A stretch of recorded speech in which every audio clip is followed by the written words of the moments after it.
This is an audio description of the Laughing Cavalier painted by Frans Hals in 1624. The portrait is oil on canvas and measures approximately 83 by 67 centimeters. Frans Hals was born in Antwerp in 1582 or 3. Following the fall of Antwerp to the Spanish in 1585, his family moved to Haarlem in northern Netherlands, where he spent the rest of his life. His vibrant portraits depicting people from all strata of society were highly sought after.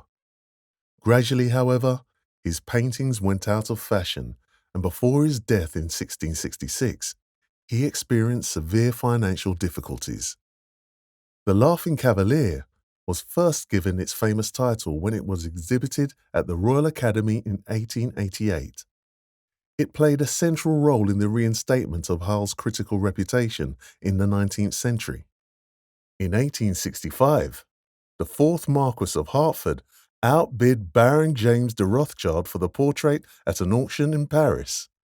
He paid £2,040, an enormous sum of money at the time. The young man is shown half-length, turned slightly to the left against a plain, grey background. His figure casts a dark shadow to the right. The shadow gives the picture a sense of depth and also draws the sitter closer to us. At the top right, two inscriptions tell us that this picture was painted in 1624 and that the sitter's age was 26. The young man's pose suggests exuberant self-confidence as he looks down on us with a commanding attitude. His left hand, obscured by his shirt cuff, rests on his hip, elbow jutting towards us. In the crook of his arm, we can make out the gilded pommel of a rapier. He has a fleshy face with a slightly ruddy complexion. Below a straight nose, his full ginger-brown moustache curls up, and he has a neatly trimmed rectangular-shaped beard. There is a hint of a smile on his lips and a sparkle in his grey eyes. His hair, the same colour as his moustache, curls behind the ears. He wears a black hat with a very wide upturned brim, cocked to the right. The brim is portrayed as a large flat shape with a curved edge. It brilliantly frames and emphasizes his face.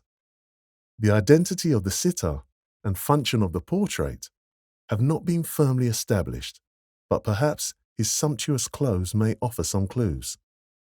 His fitted jacket, known as a doublet, is covered in embroidered motifs. The doublet is black, and the white, gold and red motifs embroidered into it stand out in striking relief. Arrows, lovers' knots, bees, and flaming torches rendered in exquisite detail. They have been identified in emblem books of the time and symbolize the pain and pleasures of love.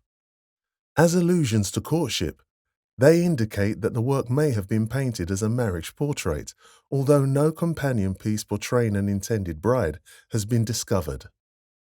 One emblem in particular, the caduceus, a wand entwined with two serpents, an attribute of the god Mercury, is often interpreted as reference to commerce.